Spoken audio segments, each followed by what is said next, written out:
וואי, אורל אלזם. נכון. אימא'לה, אני מרגישה שאני יושבת עם סלב, אתה יודע. שטויות. לא, תקשיב, זה מהימים של נתניה, כאילו... נכון. מאז. מי מאמין. האמת שתמיד היית כזה, שקל, מהמספרה, וכאילו אני ממש מרגישה שאני מכירה את הדרך שלך גם. כי אני נוהג לשתף בדרך כלל כל מה שאני עושה, אז באמת יש אנשים שאני אפילו פוגש ברחוב, ואומרים לי, וואי, איזה כיף שאתה... ואני לא מכיר את הבן אדם. כאילו, וואי, ראיתי שאתה עושה את זה, וראיתי שאתה עושה את זה, ואיזה כיף, ומה, בטחת שם? אני לא יודע מי זה. וכן, כנראה בגלל הרשתות וכל זה, אז זה באמת נוגע בהרבה אנשים, והם מרגישים שהם חלק מהתהליך וחלק ממני. אני חושבת מעבר לרשתות, כי הרשתות נהיו כזה ביג דיל, כזה בערך מאז הקורונה, אבל אתה הרבה לפני כן, כי אני ממש זוכרת את עצמי ילדה, ותמיד היית איש עסקים. זה מולד, כאילו, אתה יזם מלידה. לא ראיתי את עצמי, ממש מגיל 14 הייתי שכיר איפשהו, אבל לא ראיתי את עצמי, זה אף פעם לא דמיינתי את עצמי, ממשיך ככה, כאילו, כל החיים, גיל 20, 30, 40, שאני עובד אצל מישהו ומקבל תלוש, והעשירי לחודש, ומחכה לתאריך מסוים כדי לקבל כסף. אני לא מזלזל בזה, אבל זה לא מתאים לי. אז תמיד חיפשתי מה לעשות, במה אני הכי טוב, איפה אני יכול לגעת, מה אני יכול לשפר. וגם שהלכתי לתחום מסוים, אם זה במספרה, כמו שאמרת, אף פעם לא רציתי להיות סתם ספר. כאילו, יאללה, בוא שב, מה מספרים אותך, מה נעשה היום, יאללה, 20 דקות צא מפה. כאילו, שתביני שלפני 7 שנים, היה לי אפליקציה לגביית תורים. היום זה אין ספר בלי אפליקציה. נכון. אבל לפני 7 שנים, כאילו, חיפשתי חברה שתפתח לי, לא היה דבר כזה, רשמתי בגוגל חברה שמפתחת אפליקציה. זה לא כמו היום, כאילו 10 שניות יש לך מישהו. אז, ואז שהתחלתי עם זה ולקוחות היו נכנסים, והייתי אומר לו, שומע, הפעם הבאה שאתה נכנס, ואתה רוצה להסתפר, אתה צריך להוריד את האפליקציה ולרשום אורל הרסטייל בחיפוש, ולמצוא את האפליקציה ולגבות אותו. הוא אומר לי, מה, אתה מסתלבט עליי? מי אתה? מה, אתה מקדונלדס? מה? כולה תספורת. אח שלי, מהיום זה ככה. והם לא האמינו, וזה לקח זמן להטמיע את זה. ובאמת שזה התחיל, קודם כל עוד ספרים הלכו ועשו את זה, וזה תפס חבל על הזמן. וואי, אני חייבת להגיד לך, לפני שסיפרת על האפליקציה, זה היה הדבר הבא שבאתי להגיד לך. אני לא אשכח שישבתי, הייתי גרה בארצות הברית. ישבתי עם אחי, אח שלי מאוד אוהב אותך. נכון, הדדי. כן, וישבנו, ואז הוא אמר לי, איך אני אוהב אותו, הוא מה זה, הוא מזיז דברים, הוא לא יושב במקום, תראי, הוא עכשיו פיתח אפליקציה, וזה באמת, אז באותה תקופה, זה באמת היה כזה, כאילו, מה? הוא עשה אפליקציה? מי הוא חושב שהוא? נכון, זה בדיוק התגובות שהייתי מקבל מהלקוחות, וכמו שאמרתי לך, אנשים שהולכים לי הודעות בפייסבוק, קוראים אותי ברחוב, שאני לא מכיר, ווואי, איזה כיף, ואיך אתה עושה את זה, וכל הכבוד. ואני כאילו, את יודעת, בנימוס, תודה רבה, ואני לא יודע מי זה. אשכרה. וכאילו, אנשים כאילו ממש מכירים, מבלי שאני מכיר אותם, וזה כיף. זה כיף באמת להיות חלוץ במה שאתה עושה. אם זה עכשיו גם ברשת שהקמנו של הפיצה. כל פעם אני מחפש איפה להשתדרג, ובאמת מי שבא אלינו לסניף, הוא לא מאמין שאנחנו פיצה שכונתית, זה לא נראה בשום צורה ושום דרך, כאילו אנחנו נראים, כאילו יש לנו כבר איזה 50 סניפים. זה טוב לדעתך?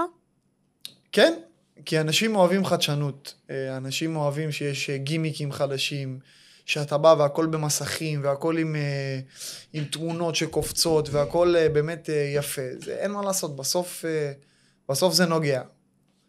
ואני אומר, שפתחתי את הסניף הראשון שלי, התקשרתי למשגיח כשרות כדי להגיד לו שכאילו הביאו לי את המספר שלו מהרבנות, צור איתו קשר, הוא יהיה המשגיח שלך.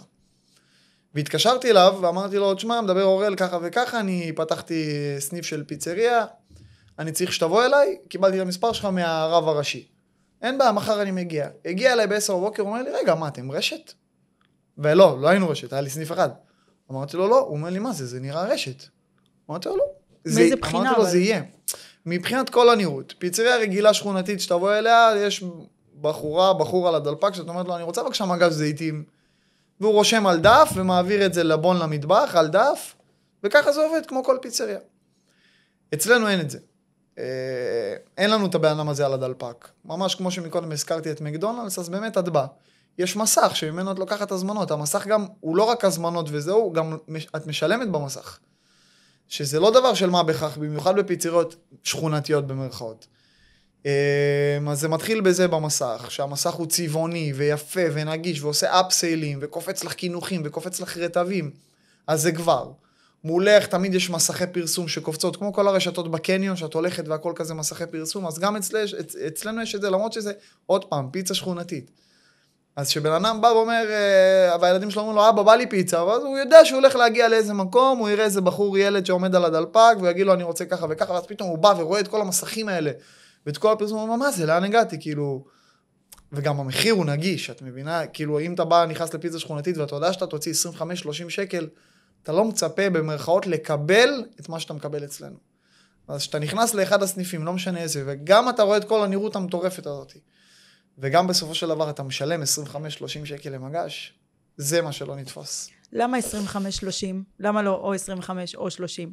כמה עולה מגש? כי מגש עולה רגיל 30 שקל, אבל יש לנו כל מיני דילים ומבצעים שאנחנו עושים לחברי האפליקציה, ללקוחות שמזמינים דרך האתר, אנחנו מתמרצים כמה שיותר את הלקוחות, כדי שבאמת יתחברו אלינו לרשתות, לאפליקציה. כאילו, אם תזמיני דרך האפליקציה, תקבלי הטבה שאין בטלפון. אני רוצה לגרום לך להזמין דרך האפליקציה. מדהים. אז עשינו, בגלל זה אני אומר 25-30, כי אם תזמיני דרך האפליקציה, יש מבצע של 2 ב-50. אם תגיעי אלינו לסניפים, מגש יעלה לך 30 שקל. זה לא כזה קריטי עדיין. אבל פעם הראשונה באת ושילמת 30 שקל על מגש. פעם באה תשבי בבית עם הילדים, תורידי את האפליקציה של פיצה בבא, תזמיני 2 מגשים ותשלמי 50. אז גרמתי לך להוריד את האפליקציה.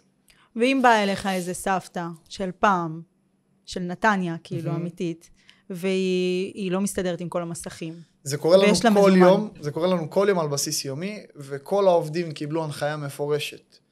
זה שאין עובד על הדלפק, סבבה, הכל טוב ויפה. אבל ביום שבן אדם, ברגע, לא ביום, שבן אדם, כאילו אם בן אדם עכשיו נכנס ואומר, שלום, אני רוצה מגש, אז אנחנו אומרים לו, אח שלי, אתה מזמין פה במסך, בסדר? אם לא תסתדר, תקרא לי. קודם כל, תמיד יש את המשפט הזה, אם לא תסתדר, תקרא לי. המסך הוא מאוד מאוד מאוד נגיש, כאילו זה 3 כפתורים ויש לך פיצה. פיצה, שם, טלפון, תשלום. זהו, הכי קל שיש.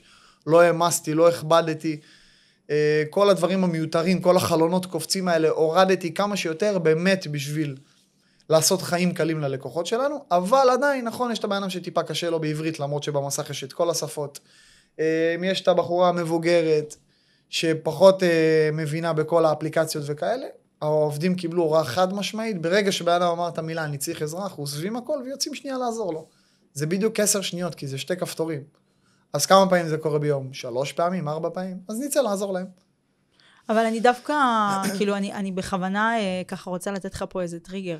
אני דווקא מאוד מתחברת לאותנטיות הזאת של פעם, שאני מדברת עם בן אדם שעומד בדלפק ולוקח את ההזמנה, ופעם, ואני לא מדברת עם מסך, ואני לא מזמינה דרך המסך, וכאילו כל הציביליזציה הזאת. אז את צריכה להבין, ברגע שהזמנת במסך, זה לא שנעלמנו ויש איזו מכונה שמכינה את הפיצה לבד, והנה קחי היא מוכנה.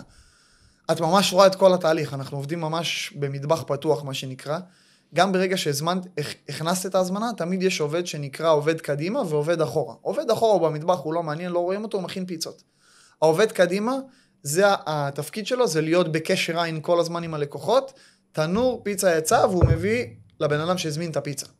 זאת אומרת שזה לא הזמנת, ביי, עכשיו עוד מעט תקראו לי, את יודעת, ארומה, ליאב, ואת באה, לא ראית מה קרה בדרך. אצלנו התורה ממש כמעט את כל התהליך. אז אנחנו לא מתחבאים מאחורי מסכים, אבל אין מה לעשות, לשם העולם הולך, והמטרה שלנו זה כן לעשות חיים קלים ללקוחות ולעובדים שלנו. אם הייתי פעם צריך להעסיק בחורה או בחור על הקופה, ולשלם משכורת, כשמישהו יבוא ויגיד לו מגש עם זיתים, ואז כן שילם, לא שילם, והבון הלך לאיבוד. היום החיים הם הרבה יותר קלים, שאתה מזמין במסך, זה לא יכול ללכת לאיבוד בשום צורה. אתה משלם רק עבור מה שהזמנת. אין דבר כזה שמישהו יבוא ויבוא, אח שלי, אתה יודע, לפעמים יש לחץ על הדלפק, 7, 8, 10 אנשים, מוצא שבת, ערב, לקוחות, ויש את הבן אדם הזה שהוא מרגיש חבר, או מרגיש לקוח קבוע, ואז הוא בא לך כזה מאחורי כולם, אורל, עשה לי מגש עם בצל, אני כבר חוזר. עכשיו אתה אומר לו, טוב אחי, כי בסדר, לא נעים גם להגיד לו, שומע חכה בתור כמו כולם, ואז אתה יודע, מהלחץ של העבודה, וטלפון, והאי אשראי, שכחת מהבצל. נכון. ואז אחרי 10 דקות, או רבע שעה הוא חוזר, מה אחי, איפה המגש? יואו, לא הכנסתי, דקה אני עושה לך, תעשו לו מהר מגש. אין את זה.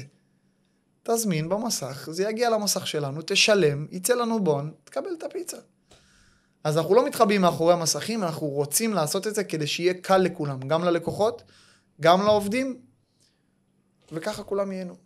האמת שמההיכרות שלי איתך, אני יודעת ורואה גם כל הזמן שאתה ממש בן אדם של יחסי אנוש. אז הוא שבא אליך ואומר לך, אורל, תעשה לי מגשים בצל. קשה לי להגיד לו לא. קשה לך להגיד לו לא, נכון. אתה גם לא תגיד לו לא, ואתה גם לא רק לא, לא רק אם זה חבר. נכון, לכל נכון. אחד אתה לא תפנה את אז הפסקתי להגיד את הלא הזה, ופשוט אני מעדן את זה. אני אומר לו, חכה פה שנייה, דקה אני אעזור לך, נזמין במסך ביחד. יפה. אז אתה יודע, אתה לא אגיד לו טוב, אבל אני גם לא אגיד לו, שומע, לא מזמינים פה ככה, לך מפה. אז אני אומר לו, שומע, חכה פה לידי, שנייה אחת אני עוזר לך. יפה. אז ככה כולם יצאו מרוצים. מהמם. רגע, אז כמה זמן יש לך את הפיצה? פיצה בבא. פיצה בבא קיימת 2 הרעיון של הרשת התחיל לפני שנה וקצת, אולי שנה וחודשיים. אז ממש, אז היה לך את הסניף 8 חודשים, נכון, וכבר רצת נכון, על... נכון. אין, אתה אלוף. נכון. אוקיי. לא תכננתי בשום צורה ביום שפתחתי את הסניף הראשון שהוא שלי. Mm-hmm. בשום צורה שזה יהיה רשת, לא חשבתי, אפילו קרטונים ממותגים לא עשיתי, כי פחדתי להתחייב לכמויות. אבל כשאתה רוצה לעשות קרטון ממותג, אומרים לך, אין בעיה, נעשה לך קרטון ממותג, 40,000 יחידות. 40,000 יחידות, יש לי פיצה אחת, רגע, כמה זמן ייקח לי בכלל למכור אותם? אפילו קרטונים ממותגים לא היו. וואו. ואז שזה התחיל הרעיון, זה התחיל מהר מאוד. אז מתי עשית את הקרטונים הממותגים? בסניף השני. כשפתחנו את הסניף השני, כבר הרגשתי שבאמת זה הולך למקום כזה, ואז הרשיתי לעצמי. והשלחת הכל על בורא עולם, ובלי פחד, תמיד. ויאללה. תמיד. כן. תמיד. איך אומרים? תמות נפשי עם פלישתים. כן. נכון. יפה. מהמם. אז אני רוצה שתספר לי, קודם כל, איך היה המעבר בין הסניף הראשון לשני? את האמת שהסניף השני קרה במרכאות בטעות, אין טעויות, הכל מכוון, אבל הסניף השני נפתח בקיסריה, הסניף הראשון הוא בנתניה, הסניף השני בקיסריה, יש מתחם מסחרי בקיסריה, שעוד הייתי ספר, אחד הלקוחות שלי פתח שם חנות של פיצוחים.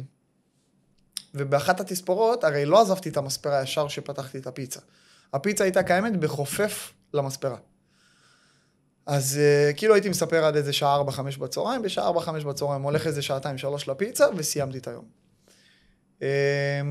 ואז באחת הימים שהוא בא להסתפר, הוא אומר לי, תשמע, פתחתי חנות פיצוחים, וואי, מקום מטורף, מתחם חדש, מפלי מים ודשא ומדשאות וזה. אמרתי לו, כאילו, בהכי זרימה בעולם, מה, יש שם חנויות כאילו להשכרה? הוא אומר לי, כן. אמרתי לו, תן לי את המספר של בעל המתחם. הביא לי את המספר של בעל המתחם, מהיום שהוא הביא לי את המספר של בעל המתחם, אחרי שבועיים החנות כבר הייתה שלי. מה שקרה? כן, הגעתי למתחם, ראיתי את הפוטנציאל שקיים שם, אין פיצה באזור, בכל קיסריה אין פיצה, אני הפיצה היחידה בקיסריה. ראיתי את הפוטנציאל של המתחם, באמת של האנשים, של החיבור, תוך שבועיים הכל קרה. המחירים שווים? בכל הרשת. אוקיי. זה קו שהחלטנו, בסופו של דבר אם כל זכיין שלי יפתח ויחליט שהוא מוכר ב-40, הוא מוכר ב-40, מה עשיתי בזה? אז כולם בשלט רשום פיצה בבא ומה? נכון. תלך לסניף תל אביב, תשלם 50, תבוא לנתניה, תשלם 30, תלך, זה לא מתאים. אז הטעם יהיה אותו טעם, אבל המחיר לא יהיה אותו מחיר. אבל הסחירות משתנה גם. נכון, אז עשינו באמת תוכנית עסקית, שמתאימה לעד סחירות מסוימת, כמובן שברגע שעברת את העלות עוד של הסחירות, מן הסתם שזה יפגע לך ברווחים. אבל כשאתה בא למקום כמו תל אביב, ואם אנחנו בתוכנית עסקית שלנו הקצבנו 8,500 שקל לסחירות, ומצאנו חנות ב-10,000 שקל לסחירות, שזה 1,500 שקל יותר יקר, אבל אתה רואה את הפוטנציאל שקיים במקום. אם הלכנו לשם ואנחנו רואים עשרות ילדים ואימהות עוברים בדקה, והסניף שלנו צמוד לסניף של מקדונלדס, במקרה התפנה שם חנות מתפנה פעם באף פעם, אז לא שווה לשלם 1,500 שקל יותר. אז אם לזכיין, סתם דוגמה, אמור להישאר X כסף בחודש, יישאר לו X כסף פחות 1,500. שואלים אותו, זה ה-X כסף שאמור להישאר לך לפי התוכנית עסקית שלנו. אבל אתה חורג ב-1,500 שקל בסחירות. אז זה X פחות 1,500 שווה Y. מתאים לך להישאר עם Y? כן, בבקשה, צא לדרך. יפה. אז מה אני מקבלת אם אני קונה ממך זכיינות? ברמת מעטפת אני מקבלת את כל הליווי 360 מהרשת. מה זה אומר 360? כמובן שאנחנו לא עושים את השיפוץ של המקום, אבל אנחנו כן מלווים בתהליך עצמו. ממש מהחיתולים של הרעיון, כאילו אנחנו מגיעים עם הבן אדם ללוקיישן, או שהוא בחר או שאנחנו מחפשים לו. אנחנו חושבים ובודקים אם הלוקיישן בכלל מתאים. מעלה פגישות היו לי שבן אדם אמר לי, בוא, יש לי מקום מטורף. יאללה, אני זורם איתך, בא. באמת, נוסע, מפנה זמן, מקדיש. הבן אדם מביא לי מחסן אחורי, שעוברים שם 2 אנשים ביום. ואני אומר לו, שומע, פה לא ייפתח פיצה בבא. כי המטרה שלי זה לא לפתוח, ועוד 2 הכל יתמוטט כמו פאזל. מה עשיתי בזה? סתם יצא לי שם רע, שם של בן אדם לא רציני, וכל העסקים שלי ירדו לטמיון, אז מה זה שווה? נכון. אז זה מתחיל באמת בשלב הרעיון, שבן אדם אומר לנו איפה המיקום שהוא רוצה, אם יש לו מיקום או אין לו מיקום, אם אין לו מיקום, אנחנו מפעילים את המתווכים שאנחנו עובדים איתם בכל הארץ.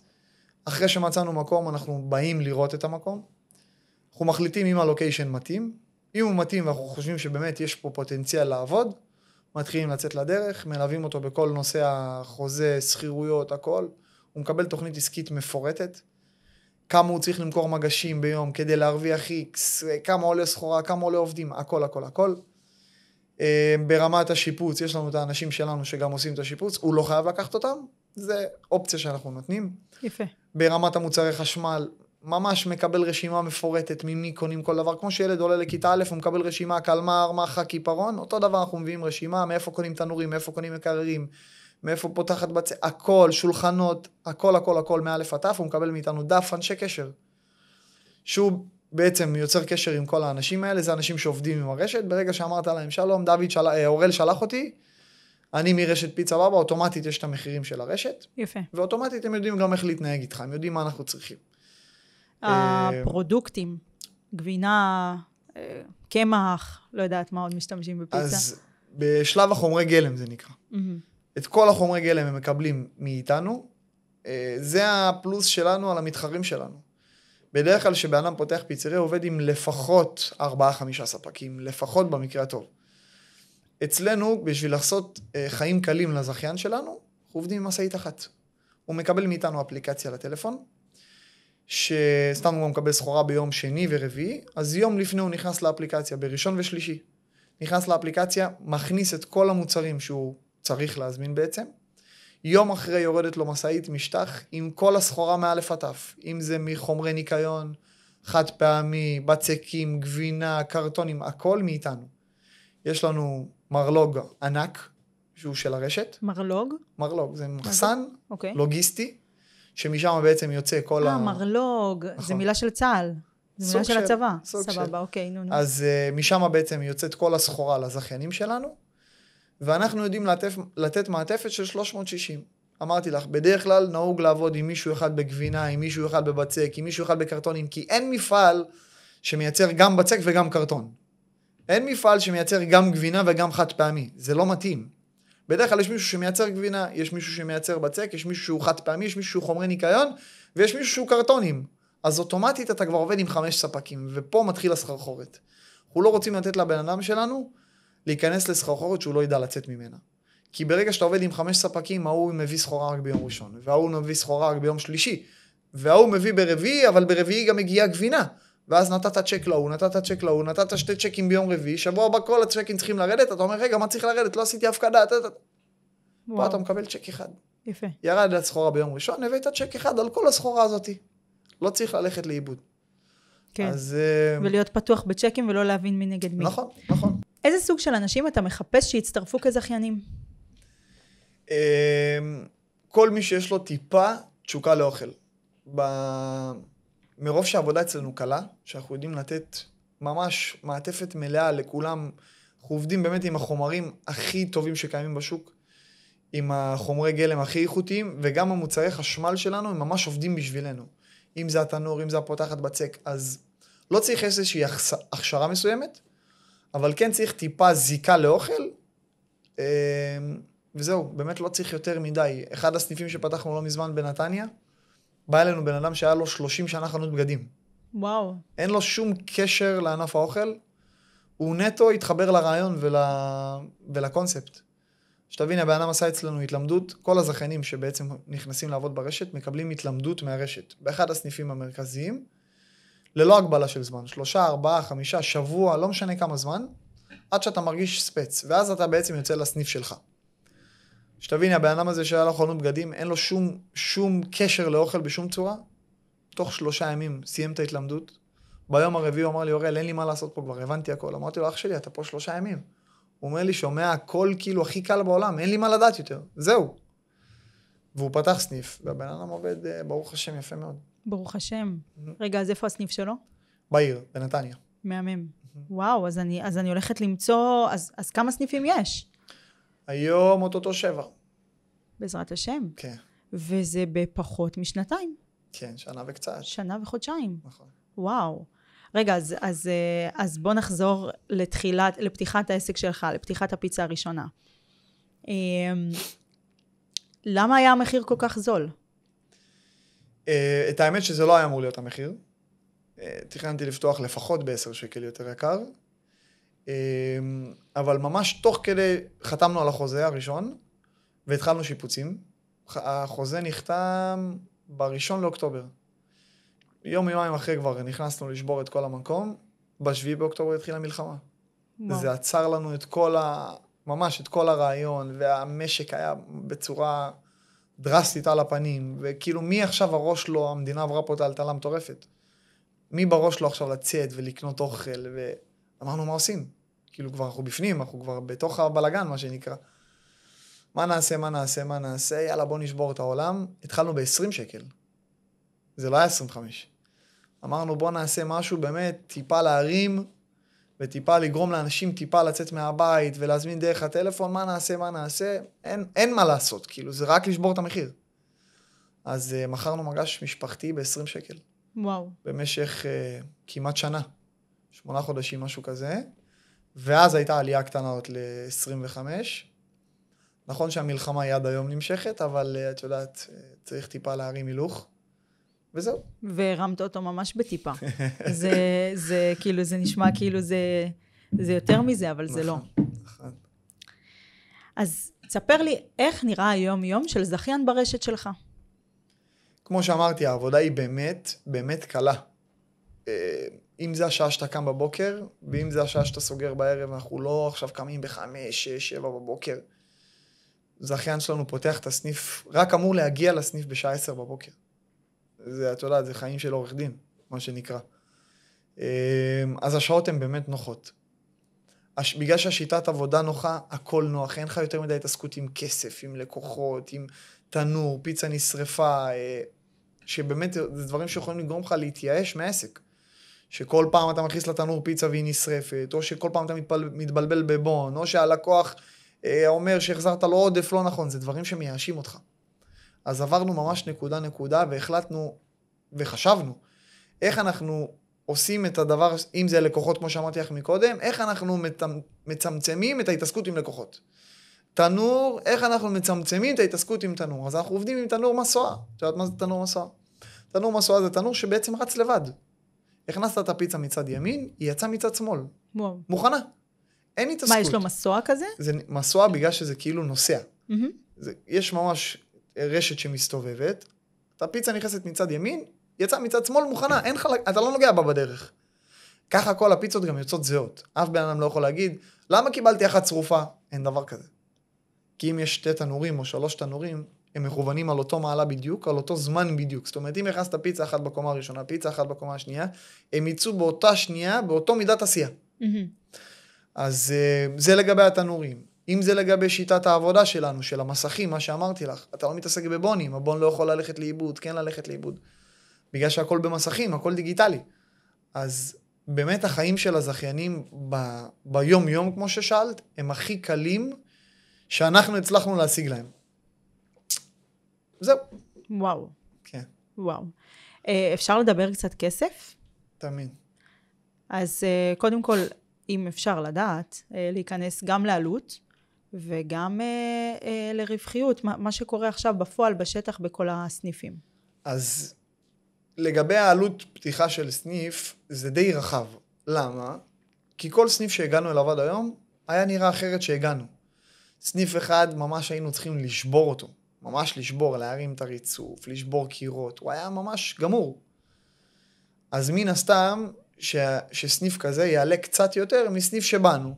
והרצפה נראית סבבה, והקירות לבנים, ויש תאורה כבר מוכנה. אז מה נשאר לעשות? עוד איזה קיר גבס, להכניס מוצרי חשמל, טיפה מסכים, לעומת הבן אדם ששבר את כל המקום, הלך לו עוד איזה 30-40 אלף שקל.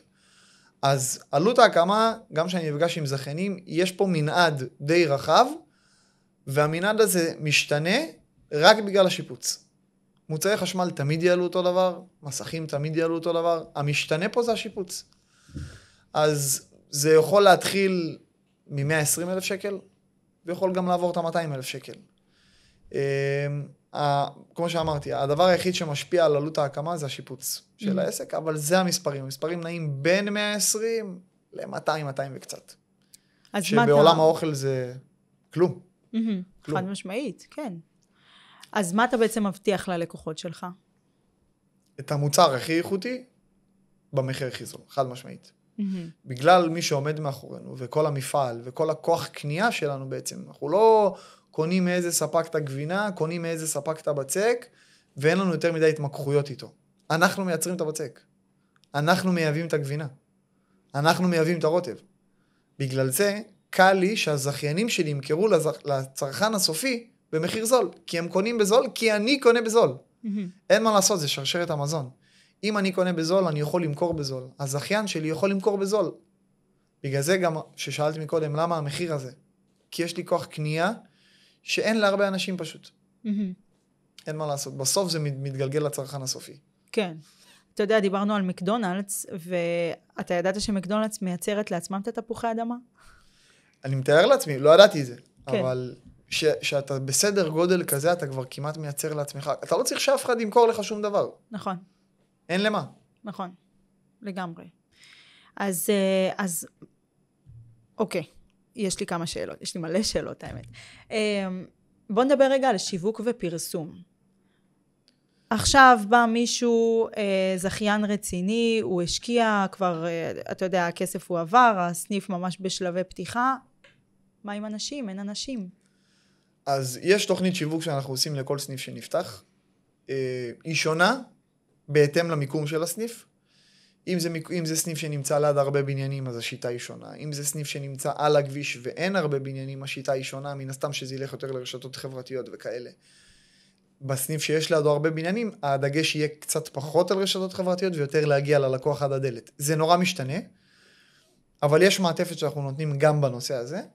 זכיינים שלנו משלמים באמת סכום מזערי כל חודש, סכום קבוע לרשת, שהרשת משקיעה את זה בפרסום.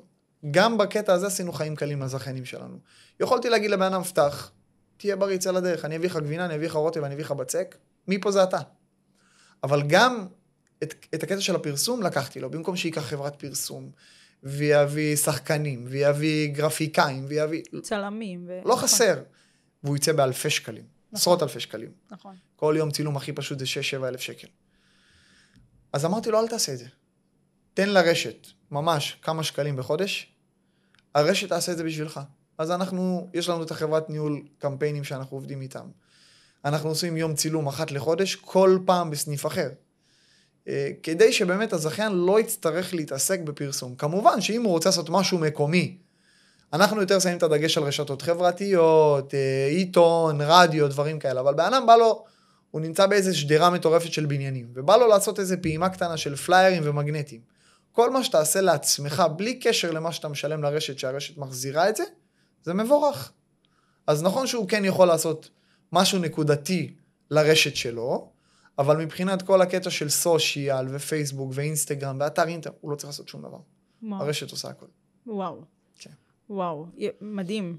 זה כאילו, זה ממש מעטפת 360, נכון. כמו שאמרת.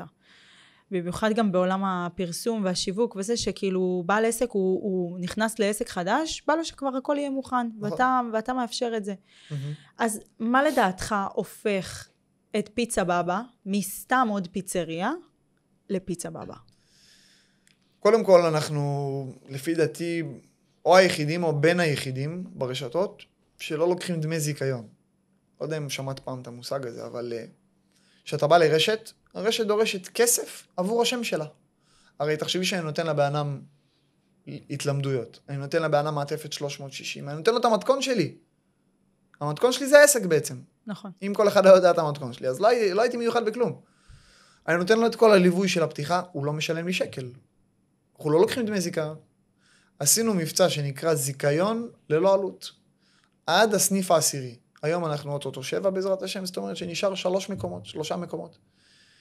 כשהשלושה מקומות האלה יתפסו, זה נגמר. אנחנו כן נתחיל לגבות דמי זיכיון, אני לא יודע עדיין כמה. זה לא יהיה משהו בשמיים, אבל זה כן יהיה כמה עשרות אלפי שקלים. אז זה כרגע הייחודיות שלי, שיכול לגרום לבענם לבחור בי ברשת פיצה בבא ולא ברשת פיצה אחרת.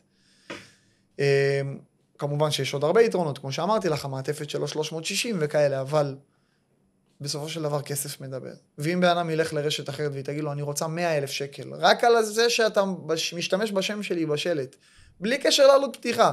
אז ויש עלות פתיחה שלי גם הכי זולה בארץ כרגע. אין סניף שתיכנס אליו ברשת אחרת ולא תתחיל ב-250,000 שקל היום. תתחיל. אז אם אני אומר לך בוא תתחיל ב-120, תסיים אולי ב-220. אולי, אם הגזמתי. ואתה לא משלם לי כלום עבור השלט, ולא עבור המתכון, ולא עבור הליווי, ולא שום דבר. אז זה אחד הבידולים שיש לי לעומת שאר המתחרים. אז ממה אתה מרוויח? מן הסתם שברגע שאני מוכר את המוצרים, שהמוצרים הם שלי, אני מרוויח מהמוצרים.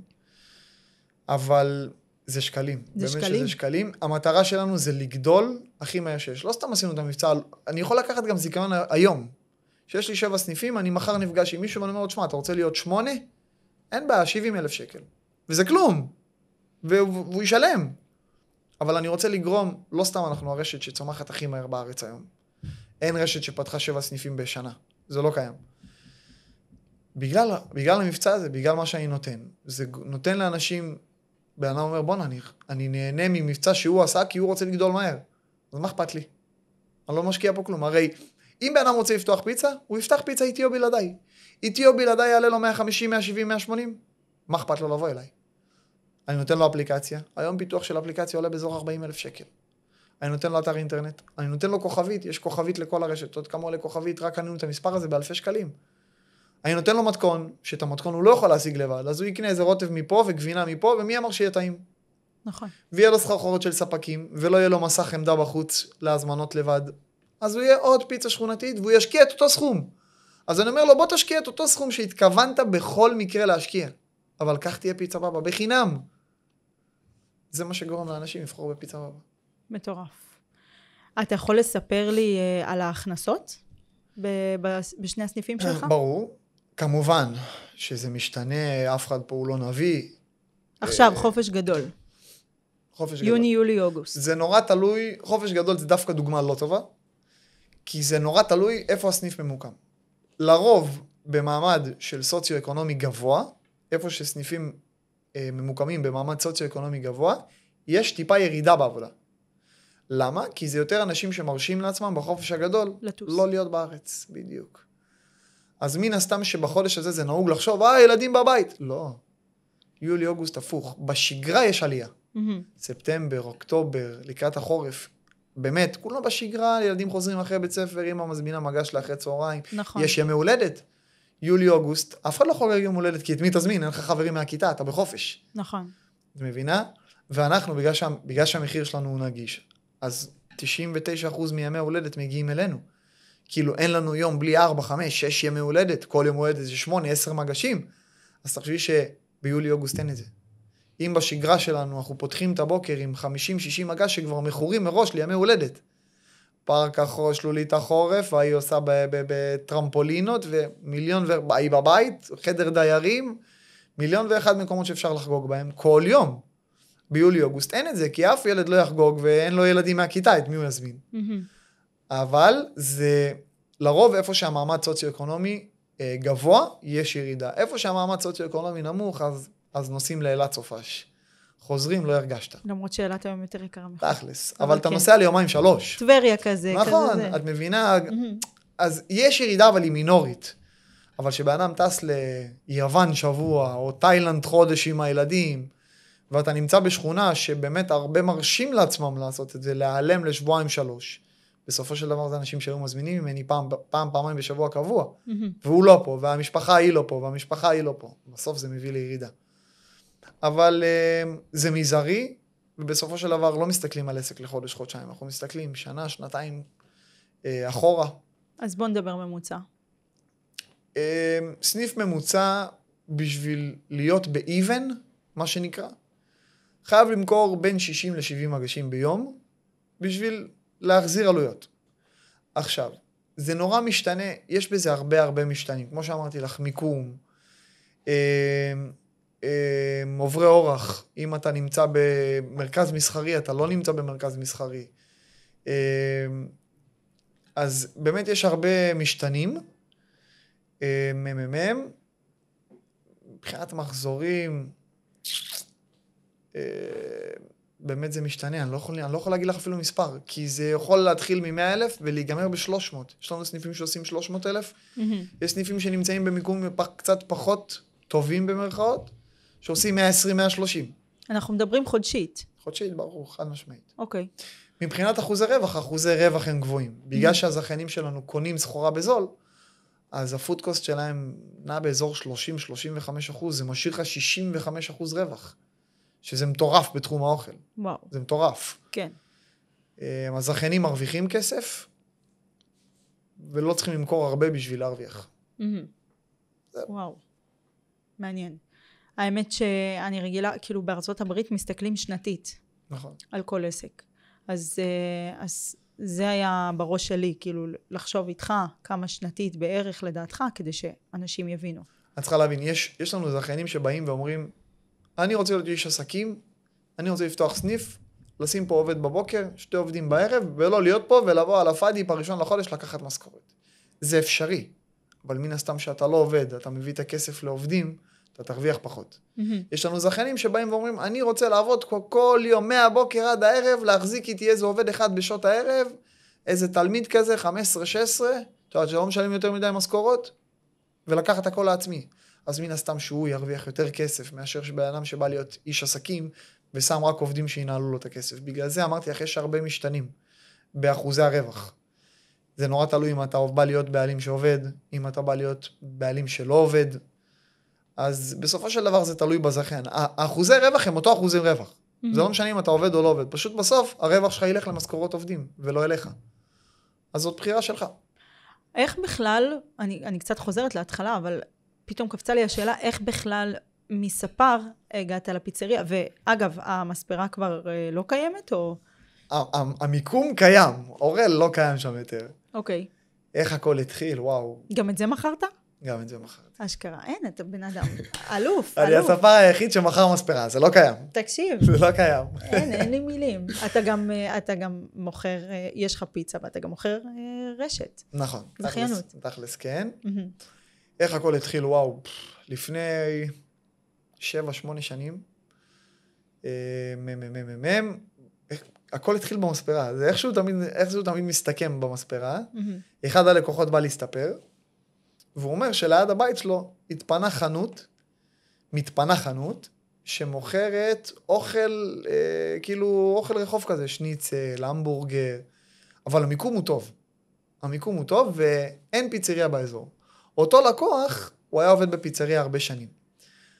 בא להסתפר, והוא יודע שאותי קל להדליק בשנייה. את מציעה לי משהו, יש מצב שיום אחרי קניתי. אז וואי, אורל, תקשיב, אתה לא יודע, ליד הבית שלי התפנתה חנות, שמוכרת שניצלים, וזה לא יודע מה, הוא חשב לעצמו שהוא מוכר שניצלים, לפי מה שהבנתי, הוא רוצה לצאת. אמרתי, טוב, בסדר, מה זה קשור אליי? עוד מספרה אני לא פותח. הוא אומר לי, תקשיב, עבדתי בפיצה איזה 8 שנים, פתח שמה, אל תעשה כלום, אני אעבוד במקום. אני אומר לך, ילך שמה מטורף, אני אחראי. אמרתי לו, טוב, בוא נשמע. יום אחרי קניתי את המקום. בא לי שתגיד לי, היום הוא שותף שלי. לא, היום הוא לא שותף שלי. אבל מה, איך בסוף, מה נסגר איתו? עבדה, המקום עבד, קודם כל המקום קיים עד היום בתור פיצה, כבר 8 שנים. וואו. כן. המקום עבד יפה, הוא עבד אצלי משהו כמו 2, ואז הוא אחרי שהוא עבד 8 שנים במקום אחר, זאת אומרת ש10 שנים הוא כבר בפיצה, והוא לא ראה את עצמו ממשיך בתור באדם בוגר לעבוד בפיצריה, אז הוא אמר לי שאורל, תקשיב, קצת קשה לי ותתתי, ואני רוצה לעשות משהו אחר. אמרתי לו, תקשיב, כל עוד אתה לא פה, אין לי מה לעשות פה. אין לי מי שיפעיל את המקום, כי אני הראש שלי במספרה. אז עם כל הצער שבדבר, נאלצתי למכור את המקום, מכרתי אותו ברוך השם כפול ממה שקניתי, והמקום היה טוב, בגלל זה אמרתי לך, המקום קיים עד היום, בתור פיצריה, אומנם לא פיצה שלי, למקום קראו פיצה פאר, על שם הבן שלי בדיוק נולד באותה תקופה, לפני 8 שנים, אז למקום קראו פיצה פאר, זאת הייתה הפיצה הראשונה שלי, פתחתי אותה סתם, לא הכנתי פיצה בחיים. גם כשהייתי שם, סתם הייתי בא לענות לטלפון. אבל שם זה נדלק. שם כאילו ראיתי, וואו, איזה כיף זה שאתה מכין למישהו אוכל, אתה בא, הוא יושב אצלך לאכול, ואז הוא אומר לך, תשמע, הפיצה הכי טעימה שאכלתי בחיים. אשכרה. תשמע, איזה טעים פה. כשלקוח בא אליך להסתפר כל שבוע, הוא כבר לקוח שלך, כי אתה תספר אותו תמיד אותו דבר, וזה, אתה יודע, זה שיער, הוא בא, יורד, גודל, הולך. נכון. שזה אוכל, יש כמוך עוד מיליון, אתה צריך, חייב להיות מיוחד במשהו. בסופו של דבר כולם שמים לחם, בצק, רוטב, גבינה, זיתים. אין פה משהו. אבל, ואז שבאדם בא אליך, ואתה הבאת את הבצק, ואתה הבאת את הגבינה, ואתה הבאת את הרוטב, ואדם אומר לך, תשמע, הכי טעים שאכלתי. זה עשה לי איזה משהו שהתגעגעתי אליו אחרי 7 שנים, וככה נולד פיצה בבא. הייתי חייב לחזור לזה.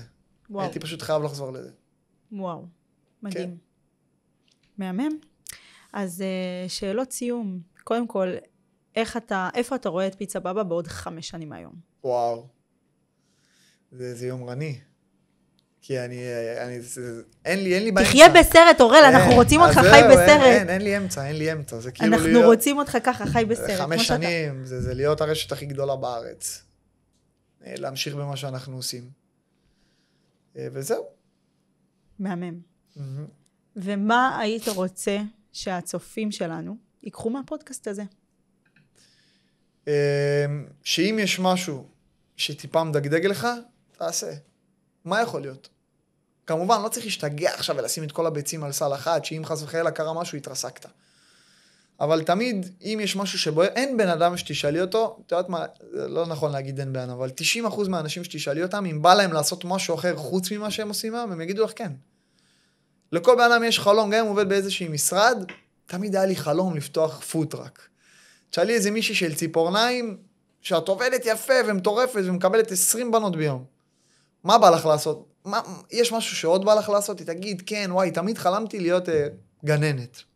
תמיד יש משהו במישהו שגורם, בא לו לעשות עוד משהו. שבוער בו. תמיד יש. אין מה לעשות. בסופו של דבר החיים מגלגלים אותך לא תמיד לאיפה שרצית. לפעמים אתה נשאר במקום שאתה נשאר בו, כי נוח לך. זה שהייתי ספר 12 שנה, סבבה, אהבתי את המקצוע והכל טוב. זה לא בער בי. בגלל זה גם עזבתי. לא ראיתי את עצמי מספר בגיל 60-70, עומד ומספר אנשים, אין סיכוי. אני הצבתי לעצמי מטרה עד גיל 30, אני יוצא בחוץ, וזה באמת מה שקרה, בגיל 30 יצאתי. התחלתי בגיל 17.5-18, בגיל 30, החלטתי שזהו, כי לא ראיתי את עצמי מספר בגיל 60-70, זה לא הגיוני גם. זה לא הגיוני, הגב, הרגליים, אי אפשר. ואז אמרתי, למה שאני אחכה לגיל 50-60 בשביל לעשות משהו שבוער בי? הרי בוער בי העניין של האוכל, היה לי את פיצה פאר לפני 8 שנים, אהבתי, בוער בי. למה לחכות לגיל 60? יש מצב שכבר יהיה מאוחר מדי. יש לי עכשיו כוח, אני צעיר, אני נמרץ, בוא נעשה את זה עכשיו. אז לא שמתי את כל הביצים בסל אחד. פתחתי פיצה, אבל תוך כדי נשארתי ספר. ביום שהרגשתי שמיציתי פה, והפיצה יכולה להחזיק אותי כלכלית, סגרתי את הפיצה. את המספרה, סליחה. ונשארתי רק בפיצה. אז אם יש מישהו שמשהו בוער בו, אל תחכה לגיל מאוחר מדי כדי לעשות את זה, כי יש מצב שכבר יהיה מאוחר מדי. צריך לעשות את זה חכם ומחושב, אבל חד משמעית לעשות את זה.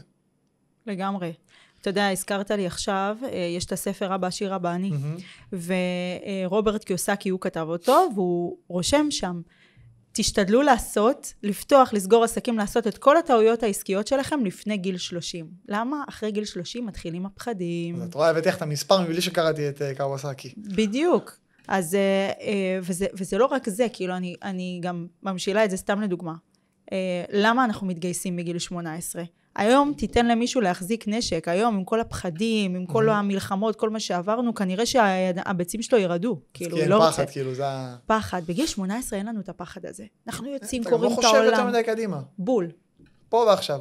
בול, יש איזושהי כזה תמימות וזה. אז גם בכל גילאי ה-20 שלנו, לפני גיל 30, נכון. אין את הפחד הזה. אין, חד משמעי. עוד פעם, צריך להיות מחושב. אם עכשיו הייתי פותח 2 פיצריות ב500,000 שקל, וסוגר את המספרה יום אחרי, באמת יש מצב שהייתי נופל, מי הבטיח לי שאני אצליח? אבל ברגע שהתפנה לך איזה 100,000-150,000 שקל, ואמרת, בוא, מה יכול להיות? אני יכול להפסיד 150,000 שקל? מתאים לי כרגע להפסיד 150,000 שקל? אם אני אפסיד 150,000 שקל, יקרה לי משהו? אז אני אלך 2-3 צעדים אחורה, אני אחסוך אותם עוד 3-4 שנים, עוד פעם. אבל אם הייתי שם 500,000 שקל, שאין לי אותם, כי היה לי רק 150 ומגרד מפה 100 ומהוא 50 ולוקח עוד איזה הלוואה מהבנק, ואז הפסדתי 500,000, פה כבר התרסקת. גם מהם אתה תקום, אבל ייקח לך הרבה שנים והרבה כסף. כי אתה תצטרך, ה-150 הלכו, אבל לקחת 100 מהאבא לא נעים, אתה תצטרך להחזיר לו. נכון. לקחת 150 מהבנק, אתה תהיה חייב להחזיר להם בריבית. אז למה להשתגע? זה בדיוק הקונספט של פיצה בבא. לא צריך להשתגע. 150, 170, 180, פתח. נתנו לך את כל הסיבות להצליח. מה קרה?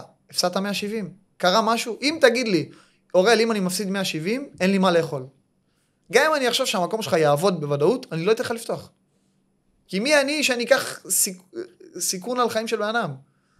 רק אם תגיד לי, יש לי 150, 170 פנויים, לא אכפת לי במרכאות לשחק איתם, הצלחתי, לא הצלחתי, אז הלכו 170.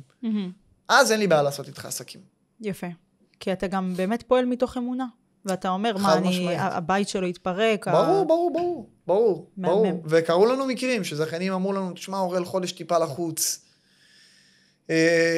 באמת טיפה ירידה בעבודה, אין מה לעשות.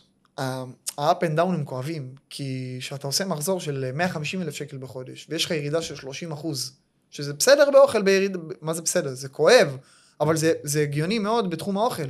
יש לך ירידה של 25-30% מחודש לחודש, זה בדיוק יוצא שבחודש שהיה לך את הירידה של 25-30%, יש מצב שלא לקחת משכורת הביתה באותו חודש. אז שבאדם מתקשר, הוא אומר לי, אורל, תשמע, חודש טיפה לחוץ. ואני יודע שאין לי איך לבוא לקראתו, והבאדם הזה חס וחלילה לא יהיה לו מה להביא הביתה באותו חודש, איך אני ישן בשקט? אבל אם אני יודע שזה באדם שגם אם חודש אחד הרוויח קצת פחות, לא קרה כלום, כי חודש שעבר הוא הרוויח הרבה. ויש לו את הגב הכלכלי הזה, אז אני יושן בשקט. מדהים. וואו, אורל, תודה רבה. תודה לך. נהניתי ברמות. אני שמחתי לראות אותך שוב גם אחרי כל השנים. שמחתי להיות פה. ואני אאחל בהצלחה. בשם השם תעשה ותצליח. בעזרת השם. תודה רבה. תודה, אלוף.